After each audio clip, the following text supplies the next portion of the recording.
জীবন মানেই challenge, life is চ্যালেঞ্জেড। সূরা আরাফ ১০৫ থেকে ১১৭। একথা মনে করার কোনো কারণ নেই যে নবী রাসূলগণ স্রষ্টার মনোনীত প্রতিনিধি আর গাইড বলে সব কিছু সিম্পলি তাদের চোখের ইশারায় ঘটে যেত, কিংবা তারা তাদের সম্প্রদায়ের সকল বিপদগামী আর বেয়ারা মানুষদেরকে বসে আনতে পারতেন। বরং ইতিহাস সম্পূর্ণ তার উল্টা। বহু নবী রসুলদেরকে বিপথগামী মানুষ নানাভাবে বাধা দিয়েছেন স্রষ্টার বিধান প্রচার করতে। বাক বিতণ্ডা এবং নির্যাতন আর হত্যার মতো নির্মম ও নিষ্ঠুর কাজও করেছিল। সর্বশেষ নবী মুহাম্মদ সাল্লাল্লাহু সাল্লামের কথাই ধরুন, নামাজের সিজদায় থাকার সময় তার ঘাড়ে উটের নাড়িভুড়ি চাপিয়ে দেওয়া হয়েছিল। তায়েফের রাস্তায় পাথর মেরে তাকে রক্তাক্ত করা হয়েছিল। সকলভাবে বয়কট করে পাহাড়ের পাদদেশে বলতে গেলে অনাহারে অর্ধাহারে ৩ বছর বন্দি করে রাখা হয়েছিল। তাকে বশ করার জন্য সুন্দরী নারী, ধন সম্পদ এবং ক্ষমতা এসব কিছুর অফার দেওয়া হয়েছিল, বাট কোনো কিছুই তাকে তার আদর্শ ও উদ্দেশ্য থেকে টলাতে পারে নাই। শেষ পর্যন্ত মক্কার সকল গোত্র মিলে তাকে পৃথিবী থেকে মুছে ফেলতে চেষ্টা করেও বিফল হয়েছিল। এরপরেও যুদ্ধের ময়দানে তাকে নিদারুণভাবে আহত হয়ে রক্ত দিতে এবং দাঁত হারাতে হয়েছিল। তার মানে কি দাঁড়ায়? স্রষ্টা তাকে পাঠিয়েছিলেন তার অলৌকিক ক্ষমতা বলে তিনি তার নবিত্ব প্রতিষ্ঠা করেছেন এবং সর্বকালের সর্বশ্রেষ্ঠ মহামানব বলে গণ্য হয়েছেন?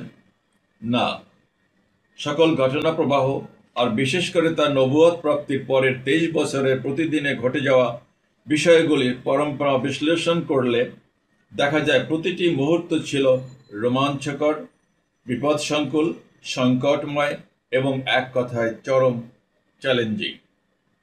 তিনি এবং তার অনুসারীদের বেঁচে থাকা না থাকা সবসময় ছিল হুমকির মুখে। তবে হ্যাঁ, মহান স্রষ্টা তাকে সবসময় গাইডেন্স দিয়েছেন, যেটাকে বলা হয় ওহী কিংবা ঐশী বাণী, আর নির্দেশনা দিয়ে পথ চলতে, পরিস্থিতি মোকাবেলা করতে সাহায্য করেছেন। নিঃসন্দেহে সব নবী রসুলদের বেলায় কম বেশি এসব ঘটেছিল। বিষয়টা হলো সত্য আর মিথ্যা লড়াই কিংবা ন্যায় আর অন্যায়ের মধ্যে বিরোধ, যেমনটা আমরা দেখি শ্রীলঙ্কা, বাংলাদেশ আর নেপালের ইদানিংকার শাসক এবং জনগণের বিরোধ। কোনো সমাজ জনগণ যদি সত্য, সরল, সঠিক পথে চলতে চায়, তবে তার সাথে ওই সব মানুষের বিরোধ হবেই যারা তাদেরকে বিপরীত স্রোতে ঠেলে দেবার চেষ্টা করে। এই বিরোধ সৃষ্টির উষালগ্ন থেকে চলে আসছে এবং কিয়ামত পর্যন্ত চলবে। কে সত্যের পক্ষে আর কে মিথ্যার পক্ষে থাকবে সেটা যার তার বিষয়। তবে মিথ্যার পরিণতি তো চোখের সামনে দৃশ্যমান, যার বিষয়ে কিছু বলার নাই। নবী মুহাম্মদ সাল্লাল্লাহু আলাইহি সাল্লামকেও আইয়ামে জাহেলিয়াতকে পরাভূত করি মহান আল্লাহর একত্ববাদকে প্রতিষ্ঠিত করতে হয়েছিল মহান স্রষ্টার প্রতিনিধি হিসাবে এবং তারই হুকুমে।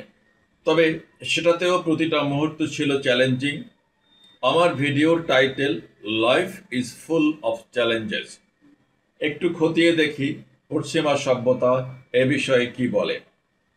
আপনারা যে কেউ যদি এই কথা লিখে সার্চ দেন, is life supposed to be challenging, উত্তর আসবে life is not meant to be easy, it is meant to be lived to the fullest, and part of living life to the fullest is experiencing the ups and downs, the good and the bad.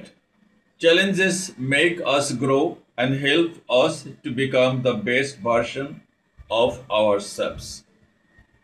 ফের যদি বলেন, is there life without challenges? Is there life without challenges? উত্তর পাবেন, I have come to realize that life without challenges is not life at all. It's just existence. It's the hurdles and the adversities that sculpt us into who we are, pushing us to grow, adapt, and ultimately to thrive. For me, this realization came during a period of my life where everything seemed monotonous. কোরআনের কথা বলতে এসে কেন আমি এসব লম্বা বয়ান দিলাম? আজকের সূরা আরাফের আয়াত 105 থেকে 117 এর আলোচনায় কতটা প্রাসঙ্গিক এসব বিষয় সেটা বোঝার জন্য আসল আলোচনাটা জরুরি। তাই দেরি না করে শুরু করছি পরম দয়ালু ও নিরতিশয় করুণার আধার মহান আল্লাহর নামে। তবে তার আগে সবাইকে আসসালামু আলাইকুম ওয়া রাহমাতুল্লাহি ওয়া বারাকাতুহু। বিধর্মীদেরকে আমার হৃদয়ের উষ্ণ আন্তরিক শুভেচ্ছা এবং শুভকামনা। আশা করি আপনারা সবাই ভালো আছেন, পৃথিবীর যেখানেই যে থাকুন না কেন। আয়াত 105। সৃষ্টিকর্তা সম্পর্কে আমি প্রকৃত সত্য ছাড়া আর কিছুই বলি না। আমি স্রষ্টার পক্ষ হতে সুস্পষ্ট প্রমাণ নিয়ে তোমাদের কাছে এসেছি, সুতরাং বনি ইসরায়েল সম্প্রদায়কে আমার সঙ্গে যেতে দেওয়া হোক। নবী মুসা আলাইহিসসালাম ফেরাউনের সামনে এসব কথা বলতেছেন। ফেরাউন বলল, তুমি যদি সত্যিই কোনো বিধিবিধান আর নিদর্শন নিয়ে এসে থাকো আর সত্যবাদী হও, তবে সেসব দেখাও বা পেশ করো। আয়াত নাম্বার 107। তখন সে তার হাতের লাঠি নিক্ষেপ করলো, আর তখনই সেটা একটা ভয়ঙ্কর অজগর হয়ে গেল। আয়াত নাম্বার 108। আর সে তার বগলের ভিতর থেকে হাতকে টেনে বের করলে সবার কাছে তা সাদা, শুভ্র, উজ্জ্বল, আলোকময় রূপে প্রতিভাত হলো। ফেরাউনের সভাসদরা তখন বলল, নিশ্চয়ই সে হলো একজন অতি সুদক্ষ জাদুকর। মানে এই যে হাত সাদা হয়ে গেছে, লাঠি ফেলে দিয়েছে, বড় অজগর হয়ে গেছে এই জন্য। আয়াত নাম্বার 110। সে দেশকে কবজা করে সবাইকে বিতাড়িত করতে চায়। এখন তোমাদের কি পরামর্শ আছে এ বিষয়ে? সভাসদরা বলতেছে যে এই যে লোকজন তোমাদের মানে বাদশাকেও সবাইকে মিলেই বলতেছে, সে তো এই সমস্ত করে তোমাদেরকে বিতাড়িত করে এই দেশই দখল করে নেবে। তোমরা কি বলো এখন এর সম্পর্কে? আয়াত নম্বর 111। উপস্থিত সভাসদ এবং লোকজন বলল, আপনি তাকে এবং তার ভাইকে সুযোগ দিন, আমরা ওদের মোকাবেলা করব, কারণ আমাদেরও বড় বড় জাদুকর আছে। দেশের শহরগুলোতে লোক পাঠানো হোক। ওর একজন ভাই ছিল, হারুন, মুসার একজন ভাই ছিল। আয়াত নম্বর 112। তারা আপনার কাছে সকল দক্ষ অভিজ্ঞ জাদুকরদেরকে ডেকে নিয়ে আসবে। মানে ওই যে লোক পাঠাবেন তারা ডেকে নিয়ে আসবে। সারা দেশে বিভিন্ন শহরে তো জাদুকর থাকে না, এসে সেই সময় তো মোবাইল ফোন ছিল না যে ফোন করে বলে দেবে। আয়াত নম্বর 113। নানা প্রান্ত থেকে জাদুকররা ফেরাউনের দরবারে উপস্থিত হয়ে বলল, জাদুকররা এসে গেছে মহামান্য রাজা, আমরা যদি বিজয়ী হই তবে আমাদের জন্য পুরস্কার থাকবে তো? খুব মোড়ে আছে তারা। আয়াত নাম্বার 114। বিনয়ের সাথেই বলতেছি, কোরআন পড়বেন। বাংলা কোরআন পাওয়া যায়, ইংলিশ কোরআন পাওয়া যায়, আরবিতে তো পাওয়া যায়। নবীজির জীবনী পড়বেন প্লিজ। আয়াত নাম্বার 114। ফেরাউন বলল, অবশ্যই পুরস্কার পাবে এবং তোমরাই হবে আমার দরবারের সম্মানিত ব্যক্তিবর্গ। উঠাই দিচ্ছে একদম সম্মানের জায়গায়। এত একটা বিষয়, তার রাজত্বই যেখানে চ্যালেঞ্জের মুখে, সেখানে যদি ওকে পরাজিত করতে পারে তাতে তোমরা সম্মান পাবেই, তোমরাই হবে আমার দরবারের সম্মানিত সভাসদবর্গ। আয়াত নাম্বার 115। অতঃপর জাদুকররা মুসাকে বলল, তুমি কি তোমার লাঠি নিক্ষেপ করবে নাকি আমরাই আগে নিক্ষেপ করবো? মানে চ্যালেঞ্জিং হচ্ছে। তুমি কি, ও তো লাঠি ফেলাইছিল, অজগর হয়েছিল, ওরা তো জানতে পারছে, তুমি কি তোমার লাঠি নিক্ষেপ করবে নাকি আমরা নিক্ষেপ করব? ওদের কাছে লাঠি ছোটা দড়ি ধরা ছিল। মুসা তখন বলল, আয়াত নাম্বার 116, তোমরাই আগে নিক্ষেপ করো।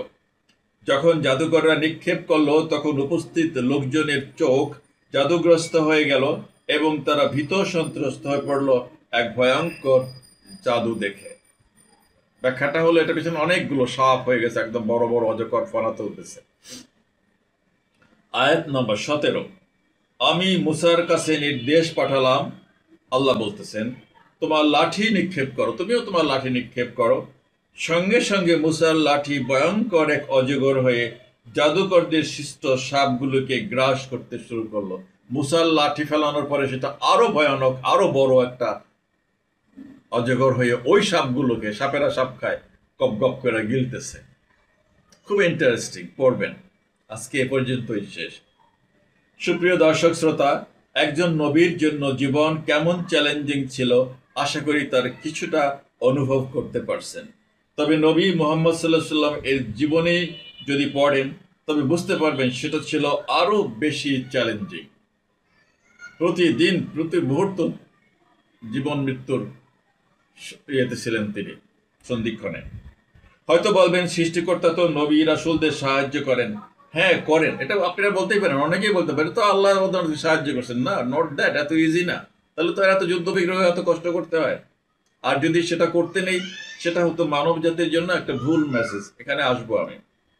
হ্যাঁ, করেন, তবে সেটা শুধুমাত্র এক্সট্রিম সময়ে, এবং তাও খুব সরাসরি নয়।